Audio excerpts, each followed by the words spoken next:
This is Channel 6 News at 5:30 with Brad Holbrook, Sue Nigra, and meteorologist Neil Estano. Welcome back, everyone. Bias crimes around the state are on the rise, as witnessed by what Albany police say was the deliberate shooting of a black woman by two white men in Arbor Hill. In tonight's cover story, Ken Screven takes a look at hate crimes on the threshold of a new century.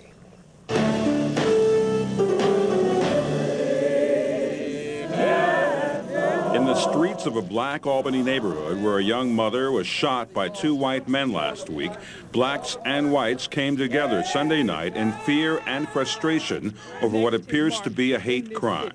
Two white men from Rotterdam have told police they came to Arbor Hill that night with a 9mm rifle intent on shooting any black person, and they shot 38-year-old Sonia Thompson in the neck. That story has sent a ripple of concern and apprehension about the lack of a hate crimes bill in New York State. If this happens again, do we have the right to defend ourselves? Do we have the right to pick up guns and arm ourselves to protect ourselves if they shoot at us? People in New York, we think, oh, we're civilized. That doesn't happen here. That happens out there in Wyoming. Well, we're here to say that these crimes happen daily in New York State. As we approach a new century, New York is only one of 10 states in the country without a hate crimes bill, and only one of 3 states on the eastern seaboard, including Georgia and South Carolina. A coalition of groups encompassing racial, ethnic, and sexual orientation gathered at the Capitol to urge Governor Pataki to end the Senate stalemate that has stopped a hate crime bill year after year. The Arbor Hill incident comes at a time when the nation is still dealing with the brutal murder of a young gay man in Wyoming and the dragging death of a black man in Texas. Hate crimes have become the embarrassment of the nation. Dr. Frankie Bailey teaches courses on race and crime at SUNY Albany. Scapegoating is one of the factors that the person who becomes a target of a hate crime is a symbolic victim, and the person who commits the crime sees this person as a threat. Social threat, political threat, economic threat, a threat to his or her well-being, the well-being of society or the community. But alcohol and drugs are also sometimes a factor in individual acts. Dr. Bailey says while racial hate crimes generate fear in the black community, they have a tendency to generate denial in the white community. Brad. Certainly gives us all a lot to think about. All right, Ken, thank you. That proposed legislative pay raise does not appear to have the support of most New Yorkers. That's according to a recently released survey from Siena College. Of the 533 New Yorkers surveyed, 64% feel that state lawmakers should not get a pay hike. 25% were for it. The poll also showed that the pay raise has its strongest opposition in areas outside of New York City. In that breakdown, 69% of voters outside the metro area say no. 51% in New York City were against the pay raise. An Albany County cashier is under arrest for stealing scratch-off tickets from her employer. 20-year-old Danielle Wright of Del Mar was arrested on one count of grand larceny after police say she was caught stealing $4,000 worth of tickets from Short Stop's convenience store in New Scotland. The store owner became suspicious when the amount of tickets sold did not balance out with the receipts. Wright was later caught stealing those tickets on camera. On the eve of making a case against impeachment, the White House says President Clinton is keenly aware of wrongdoing in the Monica Lewinsky case. But spokesman Joe Lockhart says that awareness doesn't amount to an admission of perjury. The president's critics have said that in recent days, his legalistic answers to 81 written questions from the House Judiciary Committee have hurt his chances of avoiding impeachment. Those critics say the answers showed a Clinton no longer contrite over the Lewinsky case. President Clinton's lawyers say they'll call 14 witnesses tomorrow and Wednesday who will testify that Clinton's actions in the Monica Lewinsky case do not equal abuse of power. The astronauts of the Space Shuttle Endeavour are starting a 6-hour spacewalk. The crew is busy linking power cables to the International Space Station. Now that the first 2 elements of the station have been docked, the astronauts are turning their attention to bringing the station to life. Today is the first of several spacewalks planned during the 5 years it will take to complete construction. Traditional ceremonies in Honolulu today mark the day that will live in infamy. That's what President Franklin Roosevelt called the day that the Japanese attacked Pearl Harbor, December 7th, 1941. Today is the 57th anniversary of that bombing raid. It left more than 2,500 people dead. It severely damaged more than a dozen ships and destroyed dozens of planes. To mark the event, flags at the nation's capital are flying at half-staff today. Still to come, the state attorney general's race takes another bizarre turn. Liz Bishop finds out what's next when she goes one-on-one with political analyst Fred Dicker. If you're trying to figure out what to buy your preschooler for the holiday this year, stick around. Kelly Boland has some unusual and educational toys for tots. And then new at 6 tonight, General Electric employees pull double duty as Santa's helpers. Jack Aernecke explains why GE is getting letters addressed to the North Pole. This segment of Channel 6 News is sponsored by MVP Health Plan. New York City police officers are going to go door to door to canvass voters in the state attorney general's race. Republicans are claiming that over 100,000 voters were ineligible to vote because they changed addresses or because they're not U.S. citizens. And right now, Democrat Eliot Spitzer does have a margin of victory of 26,011 votes over the incumbent, Dennis Vacco. But Republicans have argued they need another week to sample how many of the questionable 103,000 votes are invalid in the New York City district. So today, a judge ordered the officers to go door to door to get a sample of how many of those votes are legal. For more on the AG's race, Liz Bishop goes one-on-one with Fred Dicker. Liz? And Brad, Sue, it's obvious how important this is to the Republicans, and they have been working hard on trying to find out if, in fact, there have been some fraudulent votes. New York Post state editor, our political analyst, Fred Dicker, joins us now live from our Albany newsroom. And we heard the Republican Party attorney, Tom Spargo, saying before, Fred, that if, in fact, the cops come back and say they found invalid votes, he's not sure what happens next. What do you suppose happens? Well, what's going to happen, Liz, is the Republicans are going to then move to try to get either Judge Keegan or some other judge, a higher court judge, to order an entire new election, a special election for Attorney General. Either that or certifying Vacco the winner. I don't think it's going to be the latter. It'll probably be the former. Either way, though, it's really extraordinary, unprecedented. We've never seen anything like this. The idea of hundreds of cops, at least, down in New York City going out looking for thousands of voters is, to say the least, pretty awesome, and could even lead to what may be, conceivably, if the Republicans are right, the best documented case of massive voter fraud in American history. What's your best guess on how this is going to play out? Do the Republicans stand a chance here of having this come about? They do stand a real chance, Liz. There is a pervasive sense in New York City that there's a lot of looseness at the polls. I've seen fraud firsthand. I think we may have talked about that in the past. In fact, the so-called motor voter law, which was designed to encourage people to get out and vote, make it easy for them to vote, by the admission even of Eliot Spitzer's own lawyer, probably has led to some fraud. The big question is how extensive is it? The Republicans do have some convincing evidence, but it's not final evidence yet. That's what we're waiting for. I think it's possible, by no means certain, that they'll come up with it. Okay, what about the issue that this has to be certified by Tuesday? What do you think will happen? Well, look, if they come back and find a lot of fraud, what's going to happen the next day, a week from tomorrow, Tuesday the 15th of December, is that the 2 Republican members of the 4-member State Board of Elections are probably going to refuse to certify the election as over. And that's going to create, at least for the short term, some chaos. Then Eliot Spitzer's people will go to court. It's going to be very, very interesting to watch. This is a new territory, first-time legal kinds of issues being raised here, and nobody can be sure how it's going to end up. Well, it'll sure be interesting to see who's in the AG's office when the new year starts. Yeah, if anyone. There's an outside chance it might even be vacant. All right, Fred. I know you'll be following it, and we're glad of that. Thank you. See you, Liz. We'll send it over to Brett and Sue. Okay, Liz, thanks. We're going to go from talking politics to talking toys. 2 years ago, there was Tickle Me Elmo. Then last year, Sleep and Snore Ernie. But before you run out and buy this year's hot toy, here's Kelly Boland with some alternative gift ideas for preschoolers in tonight's Families First Report.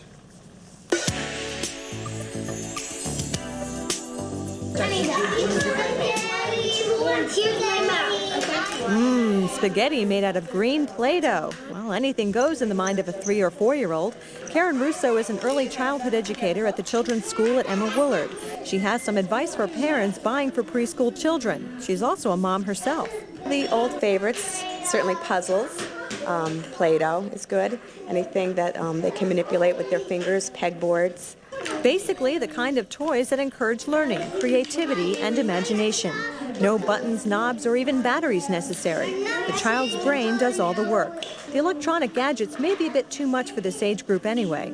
The novelty seems to wear off on those particular types of toys, and they always seem to go back to the old favorites, like I said, so The simpler the better. The simpler the better. While Furby may be the hot toy this year and who knows what next year, those fad toys may not be as great as you think.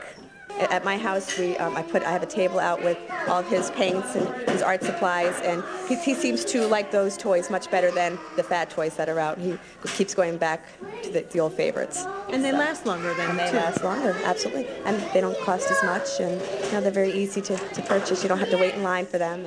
In Troy, Kelly Boland, Channel 6 News. Board games, books, and even books on tape are some other good ideas for preschoolers. Up next, spring in December has finally petered out. Meteorologist Steve LaPointe's next with a heavy dose of reality. And then later in tonight's good news, big trees, little trees, glass, bare trees. Megan Chiplock takes us to the Festival of Trees in the Berkshires.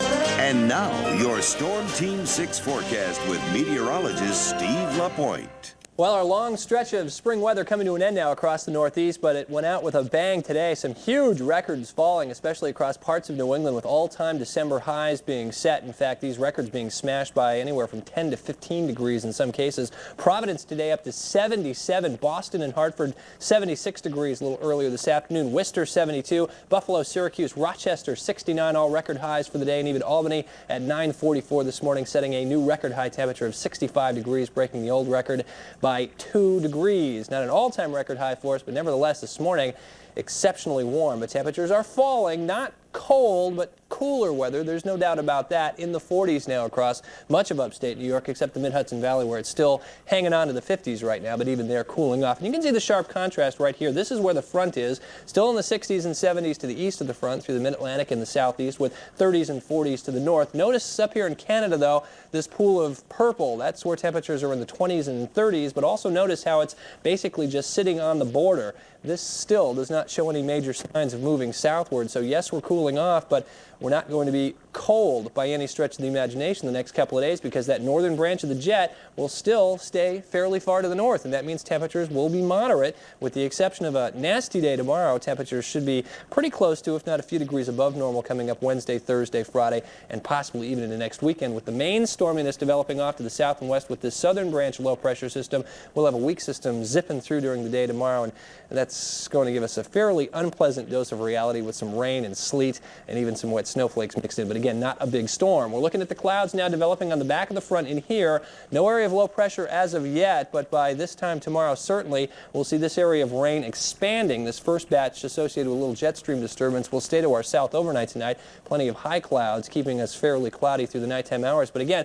this area of low pressure meeting some marginally cold enough air for at least some frozen precipitation across New York and New England tomorrow, again in the form of a cold rain mixed with sleet at times and even some wet snowflakes, especially the farther north you go from the Capital District. That's where there will be the better chance of some snow mixing in, with temperatures tomorrow only in the middle and upper 30s and a raw northeasterly wind. Wednesday, though, the system clips out of here fairly quickly. We'll start the day with some clouds, but I think quickly go over to mostly sunny skies as this big area of high pressure moves in, and we'll be looking at temperatures in the low 40s. Same deal coming up for Thursday. So again, very moderate conditions towards the end of the week. For tonight, lows about 30 with mostly cloudy skies. Certainly much cooler than it's been, but not cold by any stretch of the imagination. 38 tomorrow won't feel too nice. It'll be raw with a mixture of light rain and sleet developing in the Capital District, even some wet snowflakes in the local area. Northeasterly winds 5 to 15. That mixed precipitation comes to an end early tomorrow night. Skies stay cloudy, mid-upper 20s, and then it gets better Wednesday with sunshine developing and temperatures topping off in the low 40s. Here's your extended forecast.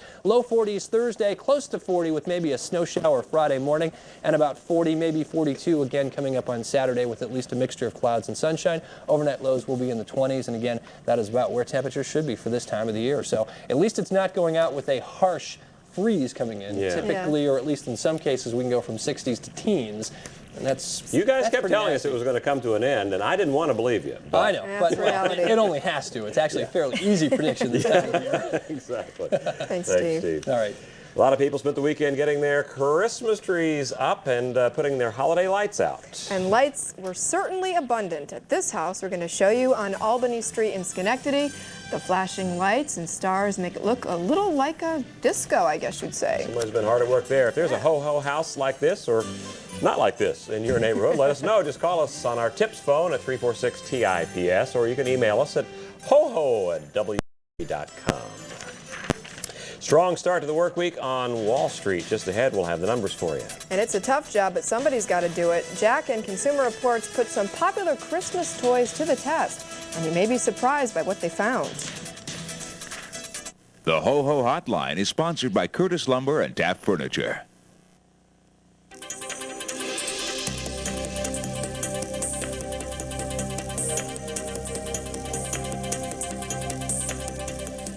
Well, as we told you about a half hour ago, gasoline prices may have hit bottom and could stay there for a while. In Capital Interest, Jack reports the prices of crude oil in the world are reaching single numbers. Well, Brad and Sue, as I told you, I paid 95 cents a gallon for regular over the weekend. One of the great pleasures of my life, the lowest I've seen in years. And what's happening is the worldwide oil-producing glut is continuing, largely because some members of the oil-producing nations are cheating on the quotas, pumping out extra.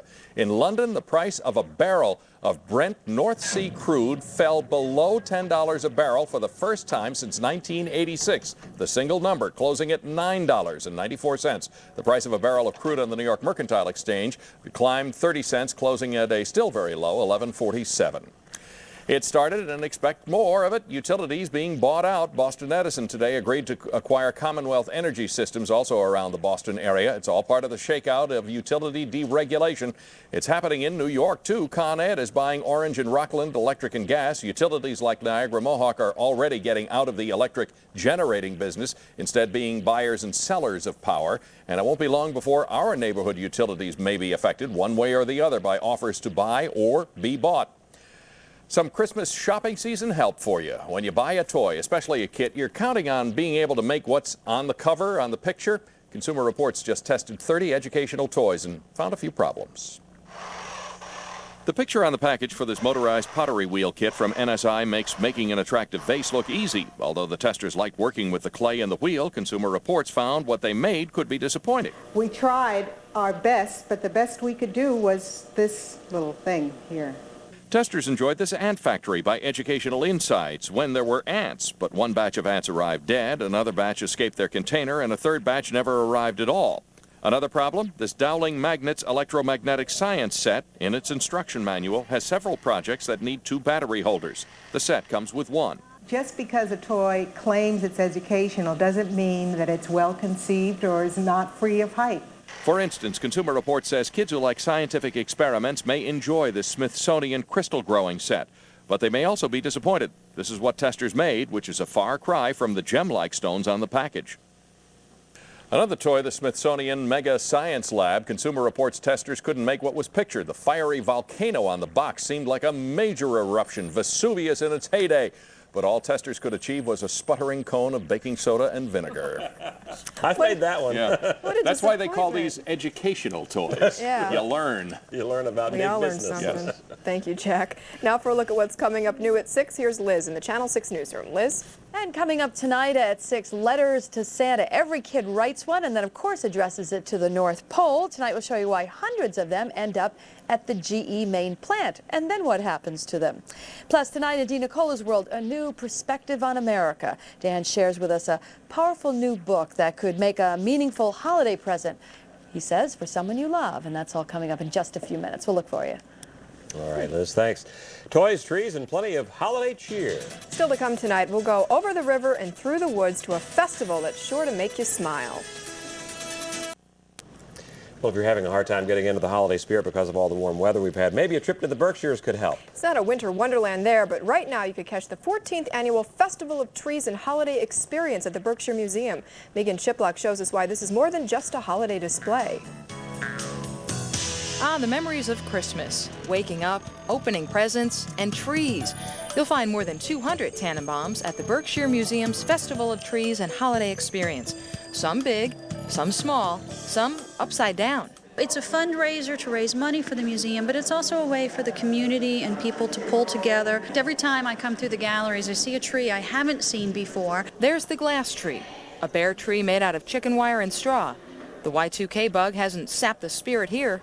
There's a tree with a decorated like Santa Claus, and he's about ready to take a shower. But there's more than trees in the holiday experience. Berkshire County residents let it show, let it show, let it show, with home movies made more than 20 years ago that capture the true holiday spirit. and anybody can look at it and say, oh, that looks like my brother. And another part of the holiday experience is Jarvis Rockwell's toys. He's the son of famous illustrator Norman Rockwell. And does he love toys? More than 8,000 of his are on display. And what's amazing is there's not one Luke Skywalker, there are like 15 Luke Skywalkers. Toys, trees, and goodwill. It's what the Festival of Trees and the holiday experience is all about. In Pittsfield, Megan Chiplock, Channel 6 News. There goes Santa. Let's see, it says Sue and I will be back. That would be you. That's me. With a complete wrap-up of the day's events on Channel 6 News tonight at 11. Hope to see you there. Stay tuned now for Channel 6 News at 6 with Jack and Liz.